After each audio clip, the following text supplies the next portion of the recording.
Yo, yo, yo, what's going on? What's going on? It's your boy, Empire Jeff.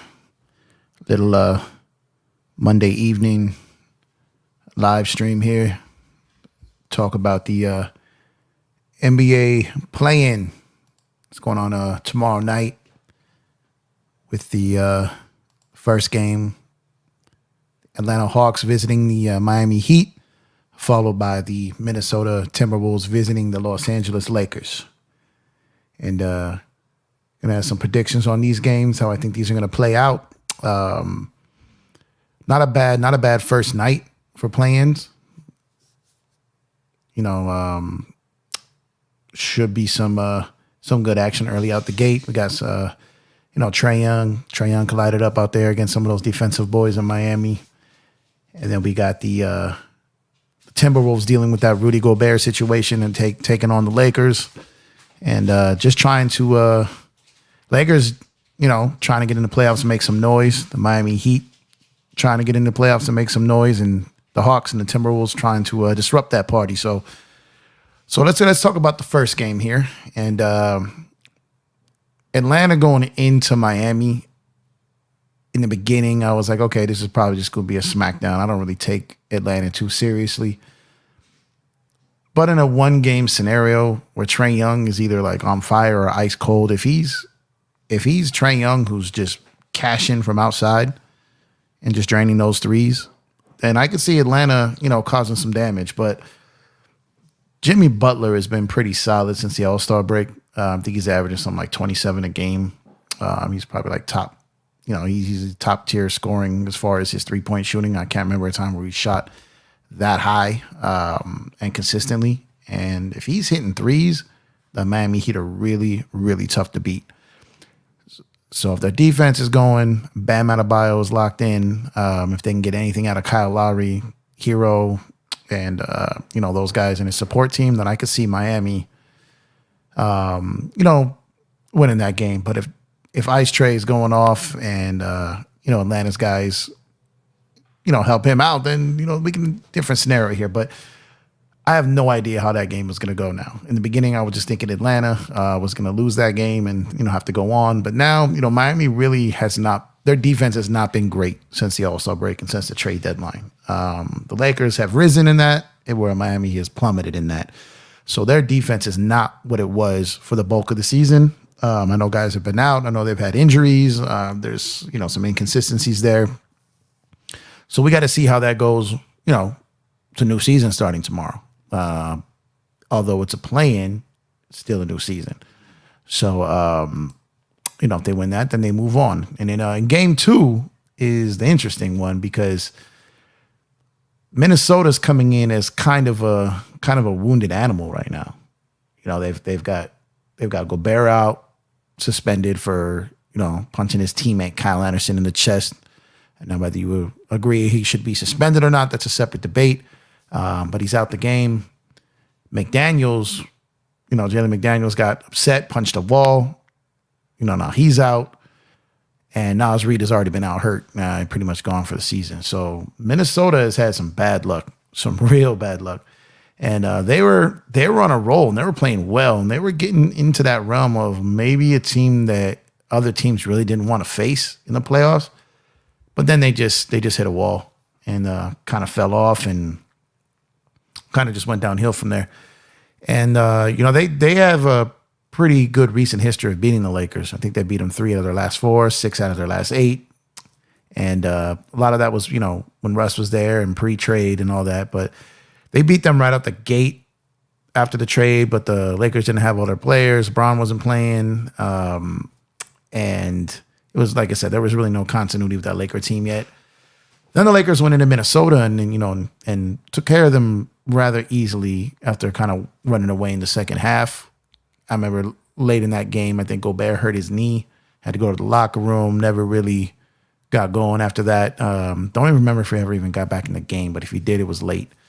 And the Lakers just kind of hit their stride in that game, and they've kind of been rolling ever since. Their defense was going. They couldn't really get anything going in that second half. They had Karl Anthony Towns out there shooting like one-legged, Dirk Nowitzki type threes, and he just couldn't hit anything. And that was kind of the game where Rui really stepped up and kind of found his way defensively. And I kind of got in a good string of games where it was like 15 points plus, and kind of changed his role in the Lakers. And it's been fun watching him grow into that role, getting more minutes. The guy's pretty money for mid range, and the Lakers have needed that. So tomorrow's game, with Gobert being out, McDaniels being out, Reed being out, Lakers have been sleepwalking the last 3 games. So I think that they'll take this game a little serious. But when it comes to the Lakers, it feels like they never really play at their best until their backs are against the wall. And tomorrow's game, their backs are not against the wall. Even if they lose tomorrow, they still get to play again. So from that standpoint, I don't love that because, I don't want to see this sleepwalking team that we've been seeing the last few games. I want to see, the Laker team that played in Chicago, the Laker team that played in Minnesota. I don't want to see that first half team against the Clippers or the team that was playing the game in Utah and in LA against the Jazz. Passive, really not attacking, kind of just thinking they're going to win by showing up. That's not the team I want to see tomorrow night. I want to see a team that could kind of mimic anything close to that first quarter that the Warriors had yesterday when they put up 55 points in one quarter out the gate. Now, I'm not asking for 55 points, obviously, but I would love to see them come out the gate and attack and be aggressive and try to get Minnesota to tap out in this game. No Gobert, like I said, no McDaniels, no Reed. They've kind of got a walking, talking excuse they're walking into. So for them, if you punch them in the mouth early, you might be able to take them out. I think likewise in the Miami and Atlanta game. I think if Miami comes out and kind of just bullies them out the gate, Atlanta may just start focusing on the next game. But if Trey's hot, then obviously Atlanta's got a problem. But if the Lakers come out and they let Cat go wild early and they let Anthony Edwards get crazy, can't let that guy get busy early. Those guys, Anthony Edwards doesn't take long to get confident, So if you get him, if he's amped up, if he's talking trash, if he's getting early buckets and Cat is out there running his mouth, then you got these guys hanging around longer than you want them to.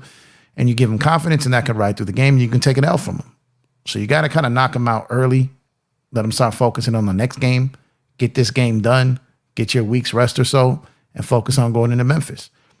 So hopefully that's what the Lakers have in mind. But we don't really know. I don't know if Shooter's playing tomorrow. I don't know what his status or his situation is. I don't know if these new Lakers are playing. So we don't know if, Tristan Thompson or Shaquille Harrison is going to play. We don't know. So we haven't really gotten any updates on that.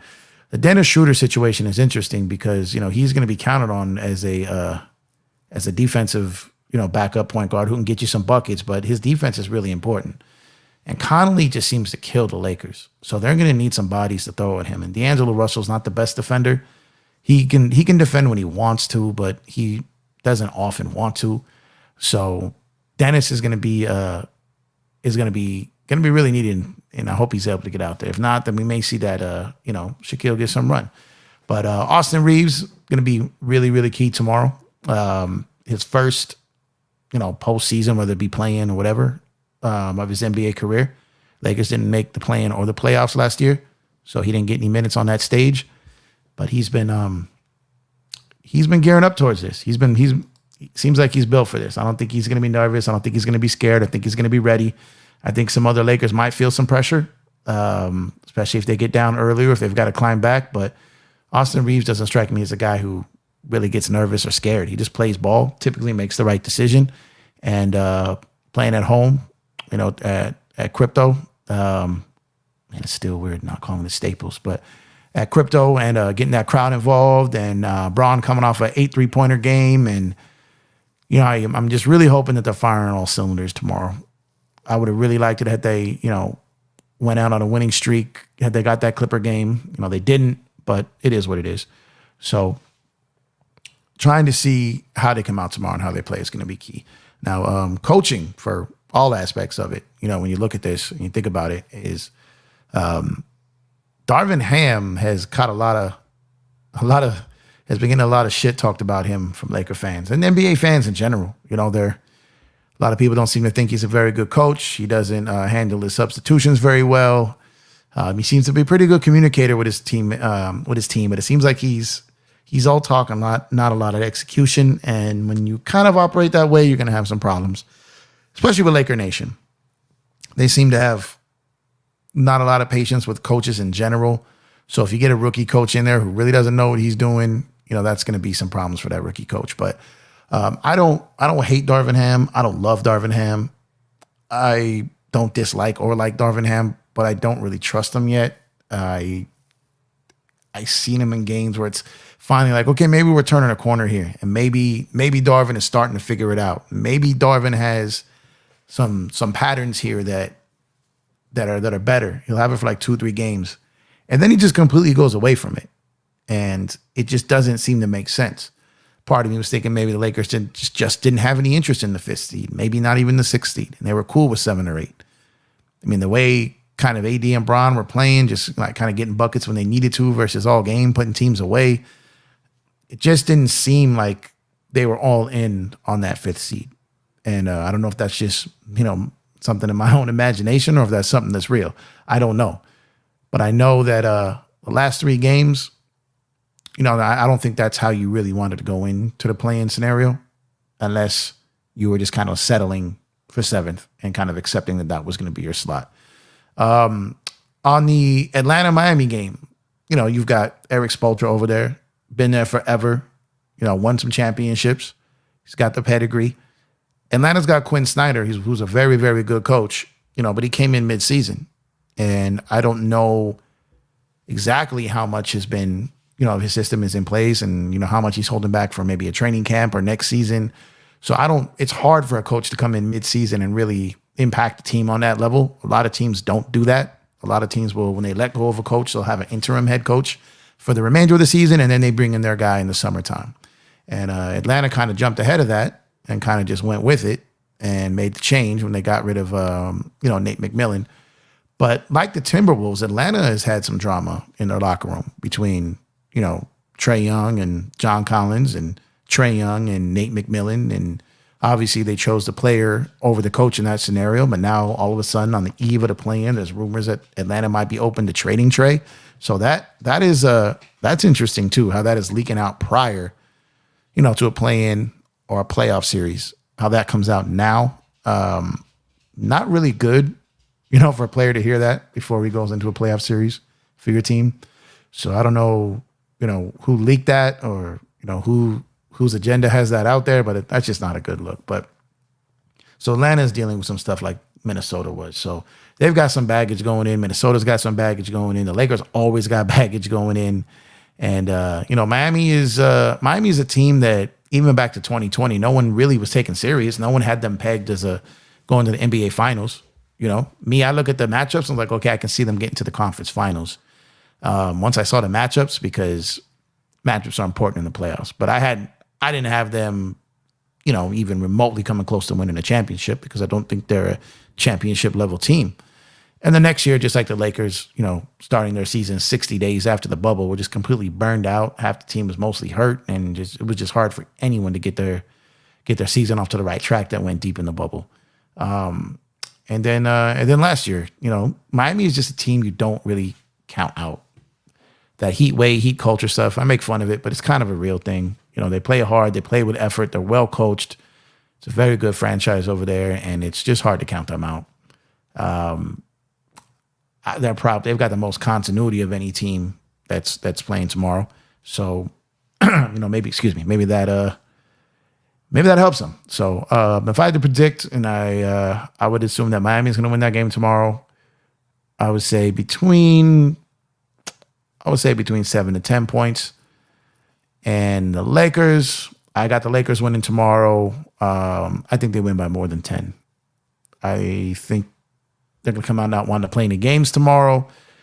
I think we may see a little bit more of that second half versus the Clippers Braun, but they really need to find a way to mix that Braun in with the AD prior to the last 3 games, because the Lakers have somehow forgotten how to get AD the ball.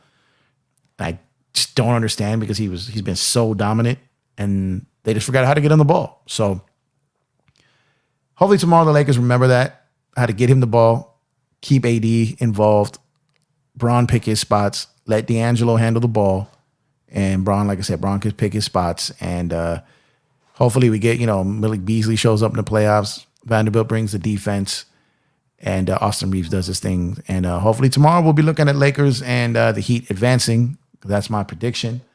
And then we go from there. So this is going to be a pretty quick live stream tonight. Just wanted to jump on. It's about almost 10 o'clock Pacific on the West Coast here. So about to shut this down, and we'll catch you guys tomorrow after these games.